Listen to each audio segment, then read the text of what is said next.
Greetings, YouTube. This is Reverend Kyle, and there's been a story in the news people might not have heard about that has been on my mind for the last couple of weeks because it's happening in Canada. But there's a trans person who is suing the Health Services Appeal Board in Ontario because they want to get a trans-related surgery that is considered experimental. So what the person is seeking is to get a vaginoplasty, but maintain or retain their penis at the same time. And so this person, I'm not sending any hate or anything. I'm just asking myself, how is this possible? As far as just from a medical standpoint, usually they use the skin from one to create another. And this person, the problem that I have with it is that this person presents predominantly as female and uses she, her pronouns, but doesn't align with the gender binary. So to me, it's like you're either going to, I don't know how you can create one outward presenting genitals while maintaining another kind. And so it's just really an interesting case, and there's actually two cases that are going forward with this. But it leaves insurance companies in a quandary as far as what to cover and what not to cover. This surgery is done elsewhere, but it's not done in Canada. And so this person is fighting to get this surgery covered. And the other thing is that, so what just happened is that they just won their case. And so the insurance company not only is going to have to pay for the surgery, is also going to have to pay $20,000 in legal fees fighting this case or representing this case. So what makes me wonder about experimental, medicine would be nowhere if we didn't experiment, right? And there's, there has to be clinical studies and trials and to figure out if this works, the rejection rate. There's a high rejection rate for genital related surgeries anyway for trans people. And so it just really makes it a lot more complicated. And ethically, it's like, is this really medically necessary? Or is it just a body modification that that a new category of non-binary is trying to go under the guise of? To me, to have ambiguous or dual or combinations of genitals is really more of an intersex condition. I'm really curious what the intersex community would think of that. I'm somebody who doesn't think that non-trans people should be commenting on these things, and I am a trans person. But I would love to hear from the intersex community because this isn't living between genders in a bodily way isn't an easy path. And as far as like somebody who didn't have a vagina and then has one created, vaginas are like really take maintenance, and when they're surgically created, there's not mucous membranes and blood supply and all those things. So I do see that there is an area of is this medically necessary? Do no harm, like the oath that doctors take, right? And so if you're signing up for something that you don't know the outcome from and that doctors are practicing on you, if you want to sign your body up for medical experimentation, that's fine. But to demand that the local ordinances pay for that, there's starting to be a glut on the healthcare system of people who detransition. And what happens is if somebody wants to transition or have trans affirming surgeries, that's one thing. They'll happily like remove your breast, but then if you decide to detransition, they're not going to pay for another surgery to give you breast implants. And so there's this dichotomy of where is the line that health insurances should cover? Because if somebody has all this gender dysphoria and wants I'm just using the top surgery as an example, wants to have their chest surgery, so they do that, but then they go back. They go back and forth, back and forth. Health insurance isn't going to cover it. So it's just raising interesting new questions, and I'm just really wondering what other people think about it. A lot of these things I just kept quiet on for a long time because I was still trying to decide or think about how, my journey and how that was, as in contrast to what's going on these days. And back in the day, when I was transitioning, I found it. I was going through some papers that through my medical files, and one of the things I came up with was when I wanted to just change my my identification and go through my name change, and this was from 2003. This is official paper from the Department of Motor Vehicles. But it says that proof of a sex change is a statement from a physician, psychologist, or psychiatrist on letterhead. The statement must certify that one gender predominates over the other and that you are either a male or a female. And you have to fill out an MV-44 form and bring that with photo document and proof of sex change to a DMV office. So I thought that was interesting. And this is how concrete, black and white, the things used to be.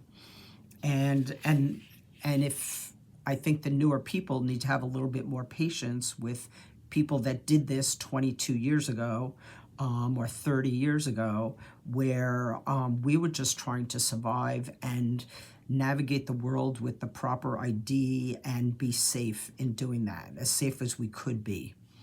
The other thing that I found was a note from my doctor, so that I was changing my ID in 2013, but in 2021, my doctor wrote this note that Kyle Applegate, aka blankety blank, my old name, has been followed at our practice since 2001.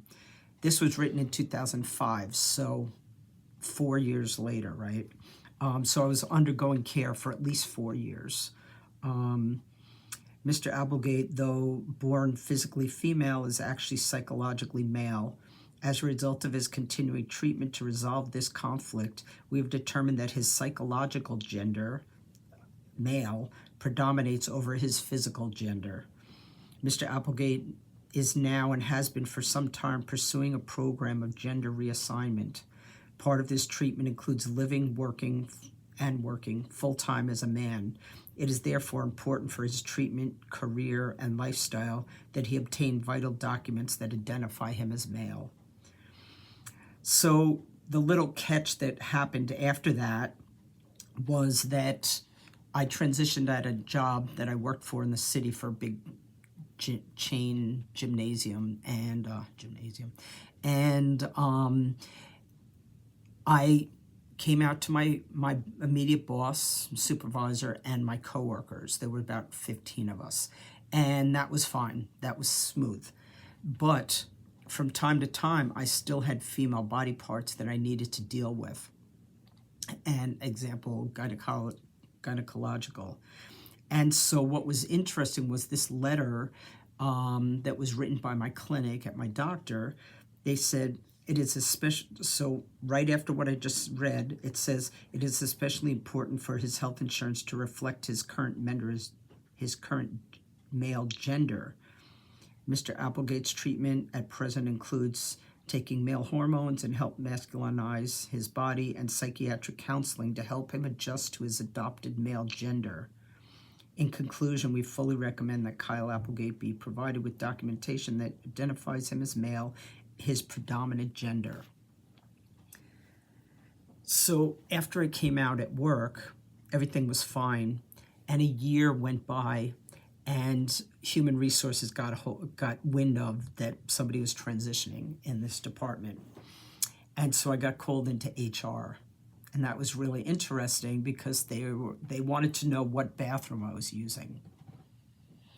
And because I worked at a gym, some of the locations that I went from location to location, some of them didn't have didn't have single bathrooms. They had either a men's locker room bathrooms or women's locker room bathrooms. And about, I don't know, a couple of 6 months into my process, I just started using the men's room. And nobody questioned it. Everybody was fine with it. But I got called into Human Resources because they needed to know. It was a very awkward conversation. And I said, I live and work as male, but from time to time, I need you to maintain female on my health insurance plan, the F. Even though my walking around ID said male, there was this incongruence between who I was walking around in the world with and medical doctors that I still needed to see, because certain things weren't going to get covered anymore. If I had an F on it, or if I had an M on my sex designation. So that was really interesting. It was just something that I had to navigate. And I retained female as long as I could, until I got a hysterectomy. And from that point on, I was able to switch it to male. And of course, in my medical records, it's always going to be both, and I'm going to need care. But that was just something interesting, the way it went down. So just going forward, I just want to say that, I mean, we're born with one body, one meat suit in this go-around of life. And I just feel that it's best to make friends with your body, like make peace with your body and your genitals. And I say that because I just want to let the younger people know that sex does get better with age. I don't know if life gets better with age. It gets more complicated, and you get more and more responsibilities and stuff like that. But the younger people that may be watching this, I just want to encourage you to reclaim your body. And I mean, some people haven't even claimed their body yet, much less reclaim their body. But as sex does get better with age and experience, and as you learn more about your body and how it works and what you like and what you don't like. And if this is immediate pushback, or if this conversation is raising like feelings, stirring up feelings in you, or if you've had traumas in your past, that I really encourage you to, like I have, but I really encourage you to work with a professional. And now they have trauma-informed therapists, which they never even had before. I mean, they were just generic therapists, but I found that to be really helpful, to find a trauma-informed therapist, and just to reclaim your self and your spirit and your body and your sexuality, and like to reclaim your narrative and the vision of who you are in the world, because we're all self-created people.